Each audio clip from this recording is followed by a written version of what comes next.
Perkenalkan, nama saya Riri Sastiani, NIM 201041717174, mata kuliah Manajemen Operasional 2, dosen pengampu Adi Mursalin SEMM. Baiklah, di sini saya akan menjelaskan tentang transportasi metode stepping stone. Penyelesaian dengan metode stepping stone, langkah pertama yaitu menemukan alokasi dengan menggunakan NVC. 2.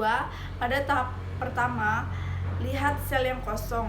Dari sel kosong tersebut, kita dapat memulai loncatan pada sel yang terisi dengan searah atau berlawanan arah jarum jam. Beberapa hal yang perlu diperhatikan dalam menyusun jalur stepping stone yaitu: yang pertama, arah yang diambil, baik searah maupun berlawanan arah dengan jarum jam, tidak menjadi masalah dalam pembuatan jalur tertutup. Yang kedua, hanya terdapat satu jalur tertutup untuk setiap sel yang kosong. Yang ketiga, jalur tersebut hanya mengikuti sel yang terisi kecuali pada sel kosong yang terisi dievaluasi. 3. Langkah perhitungan biaya pada sel yang kosong tersebut. Dimulai dari sel yang kosong diperhitungkan dilakukan dengan cara menghitung biaya sel yang kosong terlebih dahulu dengan memberi tanda negatif, positif, negatif, dan seterusnya. Yang keempat, karena terdapat hasil yang negatif, maka dialokasikan produk dari nilai negatif. Terbesar tersebut yang dilihat adalah isi dari sel tersebut.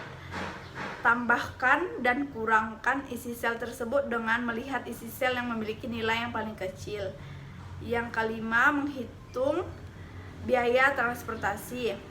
Yang keenam, karena pada tahap pertama masih ada yang bernilai negatif, maka lakukanlah langkah yang sama dengan mengulang dari langkah nomor 2 sampai hasil perhitungan biaya yang tidak ada yang bernilai negatif. Masalah transportasi secara umum berhubungan dengan masalah pendistribusian barang dari beberapa kelompok tempat penyediaan yang disebut sumber ke beberapa kelompok tempat penerimaan yang disebut tujuan dan masalah tertentu yang dapat meminimumkan total biaya distribusi. Tahapan solusi awal. Tahapan solusi awal yang pertama, metode NWC dengan langkah pengalokasian dimulai dari pojok kiri atas dan berakhir pojok kanan bawah. Yang kedua, metode LC atau least cost dengan langkah pengalokasian dimulai dari biaya terendah dalam tabel. Yang ketiga, metode PAM dengan langkah pengalokasian dilakukan pada kotak variabel dengan biaya terendah pada baris atau kolom terpilih. Sedangkan untuk tahap solusi akhir yaitu metode stepping stone untuk menyelesaikan suatu masalah transportasi dengan menggunakan metode stepping stone. Diperlukan langkah yang pertama, menentukan jawaban layak pertama dengan menggunakan pojok barat atau NVC.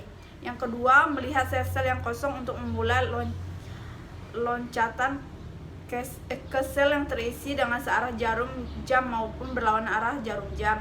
Yang ketiga, menguji penyelesaian awal sudah optimal atau belum. Yang keempat, ulangi langkah nomor 2 jika hasil perhitungan sel masih ada yang negatif.